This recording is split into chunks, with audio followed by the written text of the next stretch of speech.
প্রথমেই বলে রাখি, হামাস ইসরায়েল যুদ্ধ, হিজবুল্লাহ ইসরায়েল যুদ্ধ বিষয়ে বাংলাদেশে যে সমস্ত খবর প্রকাশিত হচ্ছে বিভিন্ন মাধ্যমে, তার অনেক ক্ষেত্রেই এক্সাজারেশন তথা অতিরঞ্জন বা হামাস ও হিজবুল্লাহর পক্ষে বাড়িয়ে বলার একটি প্রবণতা রয়েছে। বস্তুত বর্তমানে গাজায় কি হচ্ছে সে বিষয়ে প্রকৃত ধারণা বা প্রকৃত খবর বাইরের বিশ্বের কারোর কাছেই নেই। কারণ অনেকদিন হলো ইসরায়েল গাজায় আন্তর্জাতিক গণমাধ্যমের বা সোজা কথায় গণমাধ্যমের সাংবাদিকদের প্রবেশ সম্পূর্ণ নিষিদ্ধ করেছে। কেবলমাত্র ইসরায়েল আর্মি যাদের ভালো লাগে, বিবিসি, সিএনএন সহ আরও বিভিন্ন আন্তর্জাতিক এরকম পরিচিত কিছু গণমাধ্যমের সাংবাদিকদের টিম, তারা অভিযানের সময় গাজায় নিয়ে যায় এবং সেই টিম আর্মির সাথে থেকে আর্মি যতটুকু দেখার, যতটুকু এলাকায় যাওয়ার, যতটুকু দৃশ্য ধারণের অনুমতি দেয়, কেবলমাত্র ততটুকুই তারা ধারণ করতে পারে, ততটুকু তথ্যই তাদের অনুমতি নিয়ে তারা প্রচার করতে পারে। যা হোক, এটি বলে রাখলাম শুরুতে। মূল বিষয় হলো যে যেটিকে ধরে নিয়ে এই ভিডিও বানাচ্ছি সেটি হলো হামাস ও হিজবুল্লাহ পরাজিত হয়েছে আমার মতে। আমি এই যুদ্ধের বর্তমান চলমান যুদ্ধের শুরু থেকে নয়, বহু বছর ধরে এই মিডল ইস্ট সহ আরও পৃথিবীর বিভিন্ন যুদ্ধক্ষেত্র, ইউক্রেন সহ চলমান যুদ্ধ বিষয়ে অনেক খবর প্রতিদিন আমি সংগ্রহ করি আন্তর্জাতিক গণমাধ্যম থেকে, এবং আমি এই বিষয়ে প্রতিদিন রিপোর্ট লিখি। সে আলোকে আমি বলছি, আমার ফাইন্ডিংস হলো যে হামাস ও হিজবুল্লাহ বর্তমানে আসলে পরাজিত হয়েছে, বর্তমানে তারা পরাজিত। এখন এর ভিত্তি কি? আমি যে কথা বললাম, কতগুলো তথ্য সামনে হাজির করলেই যেটা ওয়ার্ল্ড ওয়াইড রিকগনাইজড ফ্যাক্ট, সেটি বললেই আপনারাও বুঝবেন অনেকটা। গত 31 জুলাই ইরানের রাজধানী তেহরানে ইসরায়েলের হামলায় নিহত হয়েছেন হামাসের শীর্ষ নেতা ইসমাইল হানিয়া। এরপর 27 সেপ্টেম্বর লেবাননে ইসরায়েলের হামলায় নিহত হয়েছেন হিজবুল্লাহর প্রধান হাসান নাসরুল্লাহ, এবং তার সাথে নিহত হয়েছেন হিজবুল্লাহর আরও বেশ কয়েকজন গুরুত্বপূর্ণ কমান্ডার সহ আরও কয়েকজন শীর্ষ নেতা। গত 16 অক্টোবর গাজায় ইসরায়েলের হামলায় নিহত হয়েছেন হামাসের সামরিক শাখা কাসাম ব্রিগেডের প্রধান ইয়াহইয়া সিনওয়ার। তাহলে হামাসের 2 প্রধান নিহত হলেন, হিজবুল্লাহর প্রধান হাসান নাসরুল্লাহ। হাসান নাসরুল্লাহ কেবল হিজবুল্লাহর প্রধান নন, তিনি বর্তমান বিশ্বের তথা স্পেসিফিক্যালি মিডল ইস্টের অন্যতম গুরুত্বপূর্ণ প্রভাবশালী একজন নেতা ছিলেন। হাসান নাসরুল্লাহকে হত্যার পর হিজবুল্লাহ তাদের দ্বিতীয় আরেকজনকে হামাসের প্রধান হিসেবে মনোনয়ন করে, তবে ঘোষণা দেয়নি, কারণ ঘোষণা দিলেই তো টার্গেট হামলার শিকার হবে। কিন্তু ঘোষণা দেওয়ার আগেই তার নাম ছিল হাশিম সাফেউদ্দিন। তাকেও ইসরায়েল টার্গেট অ্যাটাকের মাধ্যমে হত্যা করেছে, এবং তার সাথেও নিহত হয়েছেন বেশ কয়েকজন হিজবুল্লাহর শীর্ষ কমান্ডার এবং শীর্ষ নেতা। এছাড়া ইসরায়েল দাবি করেছে হামাসের আরেকজন গুরুত্বপূর্ণ শীর্ষ নেতা শীর্ষস্থানীয় নেতা মোহাম্মদ দাইফ, তাকেও তারা হত্যা করেছে। এ বিষয়ে এখন পর্যন্ত সে অনেক দিন ধরে নিখোঁজ এবং এ বিষয়ে কনফার্ম ইসরায়েল বলেছে তারা তাকে মেরে ফেলেছে। এই পর্যন্তই। তাহলে এই হলো শীর্ষ নেতাদের অবস্থা। ওদিকে হামাসের প্রসঙ্গটা একটু পরে আসি। হিজবুল্লাহর অবস্থা আর একটু বলে নেই। হিজবুল্লাহ হলো বর্তমানে বিশ্বের সবচেয়ে শক্তিশালী মিলিশিয়া বাহিনী তথা নন স্টেট মিলিটারি, বেসরকারি সামরিক বাহিনী, বেসরকারি অস্ত্রধারী বাহিনী, একটি নন স্টেট। হিজবুল্লাহকে বলা হয় লেবাননে স্টেট ইন এ স্টেট। তারা শুধু একটি সামরিক বাহিনী নয়, একটি মিলিশিয়া বাহিনী নয়, বরং তাদের অনেক কার্যক্রম রয়েছে। এবং হিজবুল্লাহকে বলা হয় লেবাননের যে আর্মি তার চেয়েও শক্তিশালী। হিজবুল্লাহর সৈন্য সংখ্যা 1 লাখের উপরে ধারণা করা হয়। এখন গত সেপ্টেম্বর থেকে ইসরায়েল লেবাননে হিজবুল্লাহকে ধ্বংসের লক্ষ্যে স্থল অভিযান শুরু করে। কিন্তু লেবাননে তারা এই সেপ্টেম্বরে স্থল অভিযানের আগে থেকেই নিয়মিতভাবে বিমান হামলা করে আসছে গত 1 বছর ধরে, এই হামাস ইসরায়েল যুদ্ধের পর থেকে।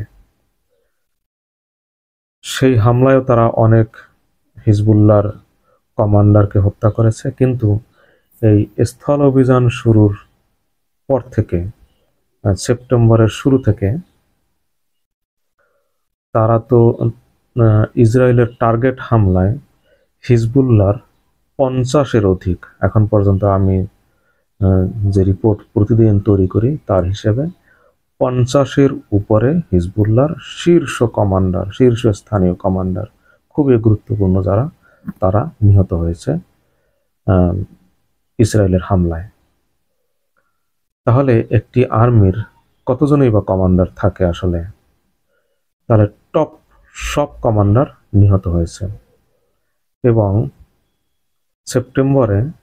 সেপ্টেম্বরের মাঝামাঝি লেবাননে ইসরায়েল একটি পেইজার হামলা চালিয়েছিল। আপনারা সবাই জানেন হিজবুল্লাহ একটি ডিভাইস ব্যবহার করত, ওয়াকিটকির মতো, ওয়াকিটকি প্লাস আরেকটি ডিভাইস, সেখানে টেক্সট মেসেজ বিনিময় করতে পারত। সেই মেসেজে ইসরায়েলের গোয়েন্দা সংস্থা মোসাদ ওই যে পেইজার নামক যে ডিভাইসগুলো, সেই ডিভাইস হিজবুল্লাহ যে দেশ থেকে সংগ্রহ করত, সেই দেশে ইসরায়েলের গোয়েন্দা সংস্থা মোসাদ এতই শক্তিশালী যে ওইগুলো বানানোর সময়ই তাদের এজেন্টরা সেগুলো তাদের নিয়ন্ত্রণে নিয়ে সেখানে তারা একটি তাদের রিমোট কন্ট্রোলের ডিভাইস স্থাপন করে। এবং সেই পেইজার সেই ডিভাইসগুলো যখন হামাস হিজবুল্লাহর সৈন্যদের কমান্ডারদের হাতে হাতে চলে যায়, এবং সাধারণ কিছু মানুষের ভিতরেও সেগুলো ছিল, একযোগে সেই সেপ্টেম্বরের মাঝামাঝি সেই পেইজার হামলা চালায় এবং সেখানে কয়েক হাজার হিজবুল্লাহ সৈন্য আহত হয়েছে। যাও, সৈন্য আহতের চেয়েও যেটি সবচেয়ে ইম্পর্টেন্ট সেটি হলো তাদের গোয়েন্দা ক্যাপাসিটি। তারা কতটা হিজবুল্লাহর ভেতরে প্রবেশ করেছে এবং ভেতরে প্রবেশ করে কিভাবে তছনছ করে দিয়েছে তাদের নেটওয়ার্ক, এবং তাদের উপরে এই হামলার মানসিক চাপ ছিল অত্যন্ত বেশি, খুবই বেশি। তারা সাধারণত প্রচলিত কোনো ডিভাইস ব্যবহার করে না, নিজস্ব উদ্ভাবিত ডিভাইসই তারা ব্যবহার করত, এবং সেক্ষেত্রে এরকম একটি ডিজাস্টার তাদের হয়ে গেল। এছাড়া হিজবুল্লাহর অনেক শীর্ষ নেতা, শীর্ষ কমান্ডার ক্ষেত্রে যে টার্গেট হামলা, প্রত্যেকটা টার্গেট হামলা হয়েছে তাদেরই মধ্য থেকে তাদের গোপন অবস্থানের খবর ইসরায়েল আর্মিকে জানিয়ে দিয়েছে কেউ। অর্থাৎ তারা ছিল ইসরায়েলেরই এজেন্ট হিজবুল্লাহর মধ্যে। হামাসের ক্ষেত্রেও একই ঘটনা ঘটছে অনেক। তাহলে এটি গেল যে হামাস এবং হিজবুল্লাহর অভ্যন্তরে কিভাবে ইসরায়েলের গোয়েন্দা প্রভাব, তাদের এজেন্টরা কিভাবে ছড়িয়ে গেছে অনেক আগে থেকে কিভাবে। আরেকটি হলো যে একটি বাহিনীর 50-এর অধিক কমান্ডার, হিজবুল্লাহর কথা বলছি, 50-এর অধিক কমান্ডার যখন নিহত হয়, সব শীর্ষ নেতা যখন একের পর এক নিহত হচ্ছে, যাকেই বাছাই করছে শীর্ষ নেতা হিসেবে তাকে হত্যা করছে। এটি গেল নেতৃত্বের অবস্থা। এত বড় শক্তিশালী একটি মিলিশিয়া বাহিনীর নেতৃত্বের অবস্থা। সৈন্য সেরকম ভাবে নিহত হয়নি। হিজবুল্লাহর তো 1 লাখ প্লাস সৈন্য আছে, আর তাদের কাছে আন্তর্জাতিক গণমাধ্যমে এখন পর্যন্ত যত খবর প্রচারিত হয়েছে সে তথ্য অনুযায়ী তাদের কাছে 1.5 লাখের উপরে মিসাইল, রকেট মজুদ আছে।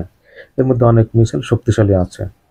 হামাসের, হিজবুল্লাহর কাছে যত মিসাইল আছে তার অনেক মিসাইল গোটা ইসরায়েলের যে কোনো স্থানে হামলা করতে সক্ষম। মানে গোটা ইসরায়েল হিজবুল্লাহর মিসাইলের আওতায়, অনেক শক্তিশালী মিসাইলের আওতায়।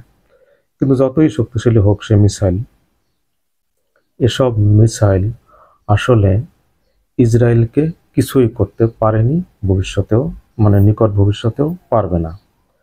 কারণ হলো হিজবুল্লাহর কাছে যে সমস্ত মিসাইল আছে সেগুলো শুধু হিজবুল্লাহ কেন, পৃথিবীর অনেক বড় বড় আর্মির কেবলমাত্র রাশিয়ার হাইপারসনিক মিসাইল ছাড়া বর্তমানে অনেক শক্তিশালী ব্যালিস্টিক মিসাইলও এয়ার ডিফেন্স সিস্টেমের মাধ্যমে আকাশে প্রতিহত করা সম্ভব। অনেক শক্তিশালী ব্যালিস্টিক মিসাইল, ক্রুজ মিসাইল, এগুলো আকাশে প্রতিহত করছে। যেমন ইরানের মিসাইল, ইরান শত শত মিসাইল মারে ইসরায়েলে, তার অল্প কিছুই সেখানে আঘাত করতে সক্ষম হয়, আকাশে সেগুলো ইসরায়েল প্রতিহত করে। তাহলে যেখানে ইরানের এত শক্তিশালী মিসাইল, কয়েক হাজার কিলোমিটার মাইল পাড়ি দিয়ে যে মিসাইল ইসরায়েলে আসে, সেই মিসাইল তারা, অধিকাংশ মিসাইল আকাশে প্রতিহত করে। আর অনেক মিসাইলই নন গাইডেড, অর্থাৎ আন্দাজে পিন পয়েন্টে আঘাত করতে পারে না। হিজবুল্লাহর ক্ষেত্রে গাইডেড মিসাইল খুবই কম আছে, এবং সে গাইডেড মিসাইলও যদি সবও তাদের গাইডেড মিসাইল হয়, সব তো নয়, যত মিসাইল তাদের আছে এর মধ্যে গাইডেড মিসাইল সহ, গাইডেড মিসাইল মানে যেগুলো প্রিসিশন গাইডেড মিসাইল, অর্থাৎ নিখুঁত লক্ষ্যবস্তুতে যেগুলো আঘাত করতে সক্ষম, প্রিসিশন গাইডেড মিসাইল, নিখুঁত লক্ষ্যবস্তুতে আঘাত করতে সক্ষম যে মিসাইল তাকে বলা হয় প্রিসিশন গাইডেড মিসাইল। এই প্রিসিশন গাইডেড মিসাইলও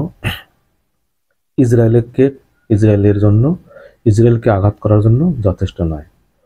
সে কারণে আপনারা লক্ষ্য করবেন, কিন্তু 1 বছরের বেশি হলো যুদ্ধ, হিজবুল্লাহ কিন্তু ওইভাবে মূল ইসরায়েলে তেল আবিব সহ গুরুত্বপূর্ণ যে সমস্ত শহর, তেমন কোনো হামলা পরিচালনা করছে না। মাঝে মধ্যে করছে না, কারণ হলো হামলা করে কোনো লাভ নেই। এসব মিসাইল ইসরায়েলে যখন প্রবেশ করে তখনই, বিশেষ করে দূরপাল্লার ইসরায়েলের মূল ভূখণ্ডে তেল আবিব সহ গুরুত্বপূর্ণ সামরিক স্থাপনার উদ্দেশ্যে যখন এসব মিসাইল মারে, সেসব মিসাইল তারা ইসরায়েল আকাশেই বেশিরভাগ না, প্রায় 90%ই তারা প্রতিহত করে এয়ার ডিফেন্স সিস্টেমের মাধ্যমে। ফলে এসব মিসাইল ইসরায়েলে মারা মানে তাদের মিসাইলগুলো ধ্বংস করে ফেলা অনর্থক। হিজবুল্লাহ যেটি এখন পর্যন্ত করতে পেরেছে সেটি হলো উত্তর ইসরায়েল,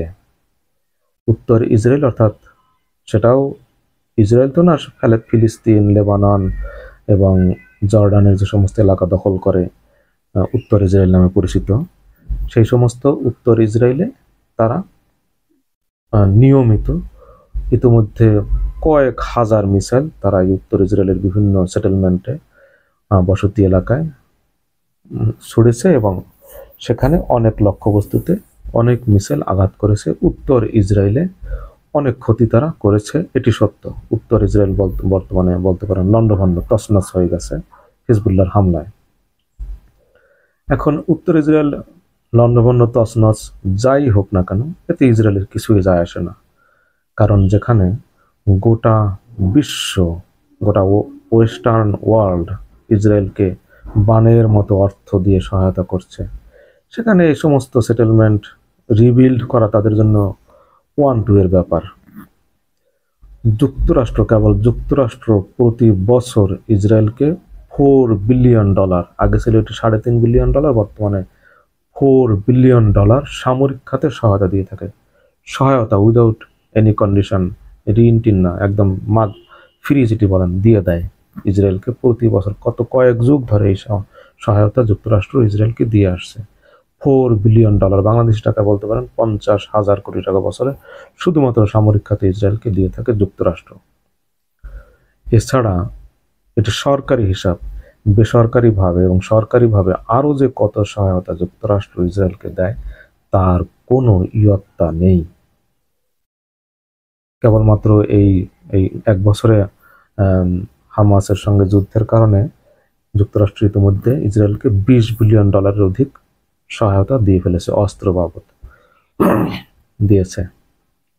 যা হোক, তাহলে উত্তর ইসরায়েলের যে ক্ষতি করছে এগুলো সাময়িক, কিন্তু সেখানকার এই হিজবুল্লাহর হামলার কারণে কয়েক লাখ বসতি যারা স্থাপন করেছিল তারা ওখান থেকে চলে গেছে। এটি একটি ডিজাস্টার সাময়িক, কিন্তু এগুলো রিবিল্ড করা, রিফর্ম করা কোনো বিষয় না তাদের জন্য। কিন্তু বলতে চাচ্ছি যে হিজবুল্লাহর কাছে অনেক মিসাইল আছে, কিন্তু সেই মিসাইল ইসরায়েলকে কিছু করার মতো নয়। ইসরায়েলকে এই মিসাইল দিয়ে তারা কিছুই করতে পারবে না। ইতিমধ্যে তারা যদি 100 মিসাইল হামলা ইসরায়েলে করে থাকে, তার মধ্যে হয়তো 10-12টি বিভিন্ন জায়গায় আঘাত করেছে, তাও গুরুত্বপূর্ণ কোনো স্থাপনায় না। ইয়েমেন থেকে ওই যে আনসার আল্লাহ তারাও কিছু মিসাইল ছুড়েছে। কেবলমাত্র তারা কয়েকটি হাইপারসনিক, তারা দাবি করে তাদের কাছে হাইপারসনিক মিসাইল আছে, সেই মিসাইল তারা ইসরায়েলে হামলা করেছে এবং কয়েকটি জায়গায় আঘাত করেছে। এছাড়া ইসরায়েলের কিছুই হচ্ছে না, এবং মূল ইসরায়েলের হিজবুল্লাহ কিছুই করতে পারবে না। এই যে যখন হিজবুল্লাহর শক্তি নিয়ে অনেক খবর বাংলাদেশ সহ ইন্টারন্যাশনালি বিভিন্ন মাধ্যমে প্রকাশিত হচ্ছে, তারা এত শক্তিশালী, পৃথিবীর সবচেয়ে বড় নন স্টেট মিলিটারি, পৃথিবীর সবচেয়ে বড় মিলিশিয়া বাহিনী, দুর্ধর্ষ বাহিনী, অনেক কিছু যখন বলে যে গোটা ইসরায়েল তাদের মিসাইলের আওতায়, গোটা ইসরায়েল তারা তছনছ করে দিতে পারে, তখন আমি দেখেছি এরকম অনেক ভিডিওতে, অনেক খবরে কমেন্ট করে দর্শকরা যে ইসরায়েলকে এই হিজবুল্লাহ মিসাইল মারে না কেন? যেখানে যুদ্ধ চলছে, ইসরায়েল যেখানে লেবাননের সব নেতাদের হত্যা করছে, লেবাননের নির্বিচারে রাজধানী বৈরুতে বিমান হামলা পরিচালনা করছে, হিজবুল্লাহ মিসাইল মারে না কেন? মিসাইল মারে না ভাই, মিসাইল মেরে কোনো লাভ নেই। যে মিসাইলই মারবে সেটি ইসরায়েল প্রতিহত করবে আকাশেই ওঠে। ফলে শক্তির ক্ষয় ছাড়া আর কিছু নয়। এই প্রচলিত এই মিসাইল দিয়ে হিজবুল্লাহ কিছুই করতে পারবে না। তাহলে আসুন আমরা সাম আপ করি এখানে হিজবুল্লাহ বিষয়ে, যে হিজবুল্লাহ একটা অনেক শক্তিশালী মিলিটারি বাহিনী, কোনো সন্দেহ নেই, কিন্তু এই শক্তি ইসরায়েলের কাছে কিছুই নয়। তাদের অনেক শক্তিশালী মিসাইল আছে, অনেক মিসাইল মজুদ আছে, এই মিসাইলও ইসরায়েলের জন্য কিছুই নয়। এই মিসাইল মারা মানে সেগুলো অপচয় করা, বিশেষ করে দূরপাল্লার যে মিসাইল, দূরপাল্লার তো না, ইসরায়েল আর কত 200-250-300 কিলোমিটারের মধ্যে হিজবুল্লাহ থেকে, লেবানন থেকে, টেকটিক্যাল মিসাইল অর্থাৎ স্বল্প পাল্লার মিসাইল। এই তাদের যে টেকটিক্যাল ব্যালিস্টিক মিসাইল আছে, মূল ইসরায়েলে যখনই আঘাত করে সেগুলো ইসরায়েল প্রতিহত করে। কেবলমাত্র উত্তর ইসরায়েলে তারা কিছুটা সফল হামলা পরিচালনা করতে পারে। তো এই দিয়ে তো ইসরায়েলকে কিছু করা যাবে না। আর ইসরায়েল তো ইসরায়েল নয়, ইসরায়েল ধরো যুক্তরাষ্ট্রের একটি পার্ট, বলতে পারেন একটি অঙ্গরাজ্য, যেখানে যুক্তরাষ্ট্র সহ গোটা পশ্চিমা বিশ্ব ইসরায়েলের পক্ষে দাঁড়ানো। সেখানে এই হিজবুল্লাহ ইসরায়েলের কি করবে? এই যে গাজা হিজবুল্লাহ যত অস্ত্র হামলা চালাচ্ছে, এর তো অধিকাংশ অস্ত্র, এখন প্রায় সব অস্ত্রই তো যুক্তরাষ্ট্রের দেয়া। এগুলো আমার কথা নয়, বিবিসি বলছে 60%, মোর দ্যান 60% গাজায় যত ধ্বংস হয়েছে তার 60% বোমা হামলা তারা করেছে, যা যুক্তরাষ্ট্র তাদেরকে দিয়েছে ইসরায়েলকে। এখন এই যখন অবস্থা, তাহলে বলছিলাম যে হিজবুল্লাহ শক্তিশালী, কোনো সন্দেহ নেই, কিন্তু এই শক্তি ইসরায়েলের কাছে কিছু নয়। হিজবুল্লাহর অনেক সৈন্য এখনো আছে, কিন্তু এই সৈন্য দিয়ে কি হবে যদি অস্ত্র দিয়ে আঘাত করতে না পারে? নাম্বার 3 হলো তাদের মূল সমস্ত নেতা মারা গেছে, নেতৃত্বে লিডারশিপ বলতে যা বোঝায় তা ক্র্যাশ হয়ে গেছে। হ্যাঁ, সেকেন্ড টায়ার, থার্ড টায়ারের লিডাররা উপরে উঠে আসছে সত্য, কিন্তু অস্ত্র ছাড়া জনবল দিয়ে বর্তমানে কতটুকু কি করা যায়? তাহলে হিজবুল্লাহ ইসরায়েলের কিছুই করতে পারবে না। ওই যতটুকু যা করেছে এ দিয়ে ইসরায়েলের কিছু যায় আসে না, বরং লেবাননকে তারা তছনছ করে দিচ্ছে। এবং লেবাননে হিজবুল্লাহর যত ইম্পর্ট্যান্ট মিলিটারি এস্টাবলিশমেন্ট, মিলিটারি যত স্থাপনা, মিলিটারি যত সাইটস, ঘাঁটি, মিসাইল মজুদ যত, সেগুলোর অনেক ধ্বংস হয়ে গেছে। কেবলমাত্র হিজবুল্লাহর কিছু আন্ডারগ্রাউন্ডে তাদের ঘাঁটি এখনো আছে এবং সেখানে তাদের অনেক মিসাইল মজুদ আছে। যতই মজুদ থাক, সে দিয়ে ইসরায়েলের তারা কিছু করতে পারবে না। তাহলে এই যুদ্ধে বর্তমানে হিজবুল্লাহ ভয়ানক রকমের ক্ষতির মুখোমুখি হলো। হয়তো আবার উঠে দাঁড়াবে, অনেক সময় লাগবে, অনেক সময়ের। তাহলে হিজবুল্লাহ আপাতত ইসরায়েলের কাছে পরাজিত, এটি আমার ফাইন্ডিংস। আপাতত তারা পরাজিত, ভবিষ্যতে কি হয় তা আল্লাহ জানে। কেন বললাম? তাহলে তাদের লিডারশিপ ক্র্যাশ হয়ে গেছে, তাদের অস্ত্র আছে, সেই অস্ত্র দিয়ে ইসরায়েলের কিছু তারা করতে পারতেছে না, তেমন কিছু করতে পারতেছে না। যেটি করছে এটি কোনো ধর্তব্যের মধ্যে না। এবং তাদের সৈন্য আছে অনেক, কিন্তু সে সৈন্য ওই ইসরায়েল যদি নির্বিচার বিমান হামলা চালায় গাজার মতো, তাদের কিছুই করার নাই। এবং ইসরায়েল অনেক গুরুত্বপূর্ণ স্থাপনা হিজবুল্লাহর ধ্বংস করে দিয়েছে। যেখানে যে দক্ষিণ লেবানন হিজবুল্লাহর মূল ঘাঁটি এলাকা, সেটা তছনছ হয়ে গেছে অনেক ক্ষেত্রেই। এবার আসেন হামাসের প্রসঙ্গ। হামাসের সৈন্য সংখ্যা 30,000 থেকে 50,000 পর্যন্ত। যুদ্ধের শুরু থেকে যুদ্ধের বিভিন্ন সময় আন্তর্জাতিক বিভিন্ন গণমাধ্যমে যে তথ্য প্রকাশিত হয়েছে, নিম্নে 30,000, উপরে 50,000। ইসরায়েলের দাবি তারা 16 থেকে 20,000 হামাসের যোদ্ধাদের হত্যা করেছে। 16 থেকে 20,000 কেবলমাত্র হামাসের যোদ্ধা। এবং হামাসের হেলথ ডিপার্টমেন্টের তথ্য অনুযায়ী এখন পর্যন্ত ইসরায়েলের হামলায় 44,000 বেসামরিক ফিলিস্তিনি নিহত হয়েছে, 44,000। তবে আন্তর্জাতিক অনেক সংস্থা, আন্তর্জাতিক অনেক গণমাধ্যম, বিশেষ করে ব্রিটেনের একটি গণমাধ্যমটি জার্নাল, একটি খুবই প্রাচীন একটি জার্নাল, নাম মনে নেই, সম্ভবত ল্যান্ডসেট এ জাতীয় কিছু একটা নাম, ল্যান্ডসেট হতে পারে, কয়েক মাস আগে একটি রিপোর্ট করেছিল। তাদের ফাইন্ডিংস হলো 1,80,000 থেকে 2 লাখ ফিলিস্তিনি নিহত হয়েছে ইসরায়েলের হামলায়। 1,80,000 থেকে 2 লাখ, কোনো গাল গল্প নয়, কিন্তু ব্রিটেনের একটি 100 বছরেরও বেশি প্রাচীন একটি জার্নালের তথ্য। 1,80,000 থেকে 2 লাখ। তারা যে সমস্ত তথ্য উপাত্ত হাজির করেছে, তারা বলেছে এই মৃত্যুর সংখ্যা আরো কয়েক লাখ ছাড়িয়ে যাবে। বেসামরিক ফিলিস্তিনের কথা বলছি। কেন? কারণ এই যে যুদ্ধের ফলে যে বর্তমানে যে আহত যারা হয়েছে, গর্ভারে ছাড়া হয়েছে, বিভিন্ন রোগ ব্যাধিতে যারা আক্রান্ত, অপুষ্টি অনাহারে আক্রান্ত, এরকম বিভিন্ন সাইড ইফেক্টের কারণে যুদ্ধের প্রত্যক্ষ প্রভাবের ফলে আরো কয়েক লাখ ফিলিস্তিনি কয়েক বছরের মধ্যে মারা যাবে। এবং গোটা ফিলিস্তিনি বর্তমানে ফিলিস্তিনের মানুষ ট্রমাটাইজড, মানসিকভাবে ভয়ানকভাবে আক্রান্ত। তারা সুস্থ মানুষ বলা যায় না এরকম ধ্বংসযজ্ঞের পরে। এবং আন্তর্জাতিক বিভিন্ন গণমাধ্যমের তথ্য অনুযায়ী 60 থেকে 80% বিল্ডিং, গাজার প্রায় 80% ভবন মাটির সাথে মিশে গেছে। গাজায় 22 লাখের বেশি ফিলিস্তিনি ছিল, তাদের প্রায় সবাই বর্তমানে গৃহহারা, উদ্বাস্তু। এখন এটি বললাম সেখানকার অবস্থা। তাহলে প্রায় 2 লাখের মতো ফিলিস্তিনি নিহত হয়েছে অলরেডি, আরো কয়েক লাখ ভবিষ্যতে খুব নিকটেই মারা যাবে বিভিন্ন যুদ্ধের প্রভাবের ফলে। হামাসের অধিকাংশ সৈন্য হত্যা করেছে।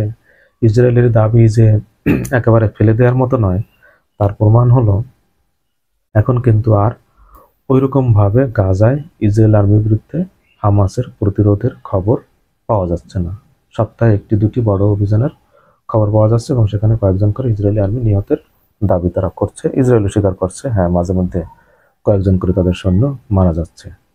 কিন্তু শুরুতে যেরকম গোটা গাজায় বিভিন্ন এলাকায় কয়েক ডজন করে প্রতিরোধ যুদ্ধ স্পট ডেট হতো ইসরায়েলি সৈন্যদের ব্যাপক ধ্বংসযজ্ঞ যেভাবে ঝাঁপিয়ে পড়েছিল, সেটা তো এখন আর নাই। যেখানে গোটা গাজা ধ্বংসস্তূপ, গাজা একটি ধ্বংসস্তূপ। গাজা ফেরত কয়েকজন ইসরায়েলি সৈন্য বলেছে, সেখানে কি হচ্ছে বাইরের বিশ্বের কেউ তা কল্পনাও করতে পারে না, কাউকে এটি বলেও বোঝানো সম্ভব নয়। সেখানকার অবস্থা এতই দুর্বিষহ, এতই ভয়াবহ, এতই ধ্বংসাত্মক, এতই অমানবিক, এতই বিপর্যস্ত যে অনেক ইসরায়েলি সৈন্য, গাজা ফেরত ইসরায়েলি সৈন্য নিজেদের জীবন নিজেরা নিয়ে নিয়েছে, অর্থাৎ আত্মহত্যা করেছে তারা। এবং এই ধরনের যারা ঘটনা ঘটিয়েছে সেই সমস্ত নিহত ইসরায়েলি সৈন্যদের পরিবারের সদস্যরা আন্তর্জাতিক বিভিন্ন গণমাধ্যমে বলছে, তাদের সৈন্যরা তাদের পরিবারের কাছে বলেছে যে সেখানে তারা যা দেখেছে সেটি মেনে নেওয়া তাদের পক্ষে সম্ভব ছিল না মানসিকভাবে, ফলে সে কারণে তারা নিজেদের জীবন নিজেরা নিয়ে নিয়েছে নিজের হাতে। এখন সেখানকার অবস্থা এরকম ভয়াবহ। এখন কি বললাম তাহলে, যে হামাসেরও সব প্রায় শীর্ষ নেতা নিহত, অধিকাংশ সৈন্য নিহত হয়েছে, গোটা ফিলিস্তিনি উদ্বাস্তু। হামাসের যে সমস্ত সৈন্যরা বর্তমানে জীবিত তারা প্রায় সবাই উদ্বাস্তু শিবিরে আশ্রয় নিয়েছে। এবং গত সর্বশেষ কয়েক মাস ধরে লক্ষ্য করবেন যে ইসরায়েল প্রায়ই হামাসের গাজার উদ্বাস্তু শিবিরে আক্রমণ করে এবং এক একটি হামলায় কয়েক শতাধিক করে নিরপরাধ ফিলিস্তিনি নিহত হচ্ছে। উদ্বাস্তু ফিলিস্তিনি যারা তাঁবুতে আশ্রয় নিয়েছিল, স্কুল ভবনে আশ্রয় নিয়েছিল, তারা নিহত হচ্ছে। ইসরায়েল দাবি করতেছে যে ওই সমস্ত শরণার্থী শিবিরে, আশ্রয় কেন্দ্রে হামাসের সৈন্যরা আশ্রয় নিয়েছে এবং ওখান থেকে তারা যুদ্ধ পরিচালনা করছে। সে কারণে তারা ওই সমস্ত এলাকায় হামলা করছে তাদের দাবি, এবং সেই হামলায় মারা যাচ্ছে হামাসের লোকজনও মারা যাচ্ছে এবং সাধারণ ফিলিস্তিনিরাও মারা যাচ্ছে, অকাতরে প্রাণ যাচ্ছে এইভাবে ফিলিস্তিনি উদ্বাস্তুদের। তাহলে প্রায় ৮০ ভাগ ভবন মাটির সাথে মিশে গেছে। উদ্বাস্তু শিবিরও নিরাপদ নয়, সেখানেও প্রতিদিন ইসরায়েল হামলা করতেছে, বিমান হামলা নির্বিচারে বা টার্গেট হামলা করতেছে এবং অকাতরে মানুষ মারা যাচ্ছে। অবরোধ, খাদ্য পানীয়, তীব্র সংকট, হাসপাতাল বলতে কিছু নাই, সেবা নাই, কাতরাচ্ছে রোগীরা, আহত, চিকিৎসার ব্যবস্থা নেই। তাহলে গোটা গাজা লণ্ডভণ্ড, গোটা গাজা মাটির সাথে মিশে গেছে। হামাস আত্মগোপনে বেশিরভাগই এখন, কারণ তাদের পক্ষে আর যুদ্ধ করার অবস্থা সম্ভব না। অস্ত্র সাপ্লাই তো বন্ধ, মিশর থেকে, ইরান থেকে যে সমস্ত অস্ত্র আসতো সেগুলো ইসরায়েল কঠোরভাবে নিয়ন্ত্রণ করতেছে। হামাসের টানেলের যে আন্ডারগ্রাউন্ড টানেল, তারও অধিকাংশ ইসরায়েল ধ্বংস করেছে বলে তারা দাবি করছে, অধিকাংশ টানেল ধ্বংস করেছে। গোটা গাজা ইসরায়েল অবরোধ করে রেখেছে এবং সেখানে তাদের স্থল বাহিনী রয়েছে। এবং গত মঙ্গলবার ইসরায়েলের প্রধানমন্ত্রী নেতানিয়াহু গাজা সফর করেছে। গাজা গিয়ে সে বলেছে এখানে কোনোদিন আর হামাসের শাসন ফিরে আসবে না।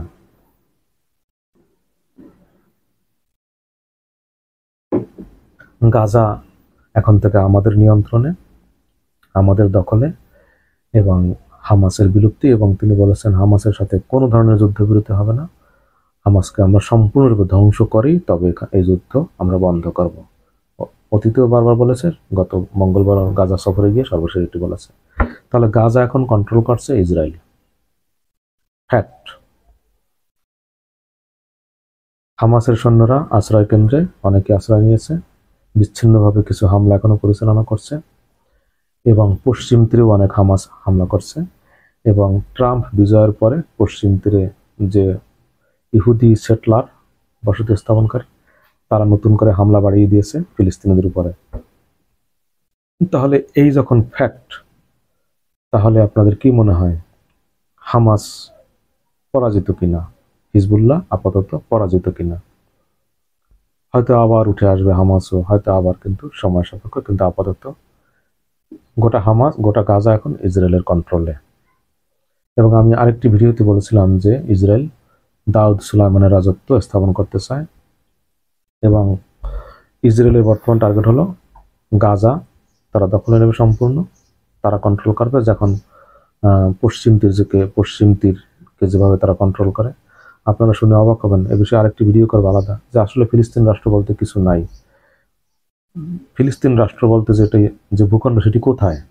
পশ্চিম তীরকে বলা হয় ফিলিস্তিন রাষ্ট্র। এই পশ্চিম তীর তো আসলে ইসরায়েলের দখলে।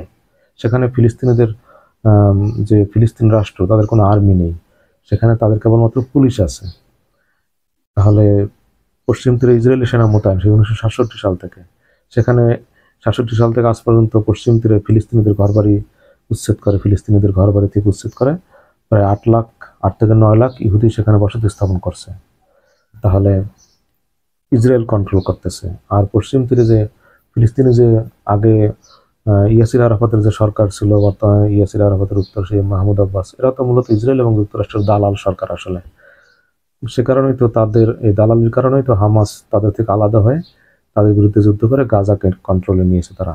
এই গাজা এবং এই পশ্চিম তীর মিলিয়েছিল ফিলিস্তিন রাষ্ট্র এক সময়। তো ফিলিস্তিন থেকে গাজাকে হামাস কন্ট্রোলে নিয়ে তাদের শাসন প্রতিষ্ঠা করেছিল হামাস। সেই গাজা এখন ইসরায়েলের কন্ট্রোলে, আর পশ্চিম তীর তো আগে থেকে ইসরায়েলের কন্ট্রোলে। কেবলমাত্র গাজা স্বাধীন ছিল। সেই স্বাধীনতার অবস্থাকে ইসরায়েল এবং মিশর তাদেরকে অবরুদ্ধ করে রেখেছিল, ল্যান্ডলক অবরুদ্ধ করে রেখেছিল। কেবলমাত্র বাইরের বিশ্বের সঙ্গে তাদের যোগাযোগ ছিল মিশরের ভিতর দিয়ে তাদের আন্ডারগ্রাউন্ড টানেল। একটি গাজাকে বলা হতো বিশ্বের সবচেয়ে উন্মুক্ত বড় কারাগার। তাহলে ইসরায়েলের এখন টার্গেট হলো গাজাকে দখল করেছে, অদূর ভবিষ্যতে পশ্চিম তীরকেও তারা তাদের দখলে নেবে। নেতানিয়াহু এর আগের টার্মে কিন্তু পশ্চিম তীরকে ইসরায়েলের অংশ, ইসরায়েলের সার্বভৌম অংশ করতে চেয়েছিল, কিন্তু পশ্চিমাদের বিরোধিতার কারণে এটি হয় নাই। কিন্তু এখন ট্রাম্প ক্ষমতায় আসার পরে নেতানিয়াহু আবার নতুন করে স্বপ্ন দেখছে যে পশ্চিম তীরকে, অর্থাৎ এই যে ফিলিস্তিন রাষ্ট্রকে তাদের অধীন করে নেবে সম্পূর্ণরূপে, কনস্টিটিউশনালি তাদের সংবিধানের অধীন করবে, ইসরায়েল রাষ্ট্রের অংশ ঘোষণা করবে। আর গাজাকে তো তারা যুদ্ধ করে নিয়েছে, যেভাবে হোক নিয়ে নিয়েছে তাদের কন্ট্রোলে। তাহলে তাদের যে বললাম ওই যে বৃহত্তর ইসরায়েল রাষ্ট্র প্রতিষ্ঠা, অর্থাৎ দাউদ সুলাইমানের সেই যে রাজত্ব, সেই রাজত্ব তারা উদ্ধার করতে চায়, সেটিকে বলা হয় বৃহত্তর ইসরায়েল রাষ্ট্র। এই বৃহত্তর ইসরায়েল রাষ্ট্রের প্রথম পদক্ষেপ হিসেবে তাদের ইসরায়েলের টার্গেট এখন গাজাকে নিজের কন্ট্রোলে নেওয়া, পশ্চিম তীরকে নিজের কন্ট্রোলে নেওয়া, নিজেদের দখল ইসরায়েলের অংশ করা, এবং লেবাননের দক্ষিণ অংশকে নিজেদের দখলে নেওয়া। সেটি অনেকটা এখন কঠিন হয়ে পড়ছে। হিজবুল্লাহ এখনো প্রতিরোধ করে চলছে। লেবাননে যদিও 27 সেপ্টেম্বর তারা প্রবেশ করছে, কিন্তু তারা এখন পর্যন্ত লেবাননের গুরুত্বপূর্ণ কোনো এলাকা নিজেদের দখল দাবি করতে পারেনি। যা হোক, এটি হিজবুল্লাহ এখন পর্যন্ত ঠেকিয়ে রাখতে সক্ষম হয়েছে। কিন্তু ইসরায়েল চাইলে, তারা যদি মনে করে তাদের জন্য এটি দখল করা সেফ, করবে, কোনো বিষয় না তাদের জন্য। যেখানে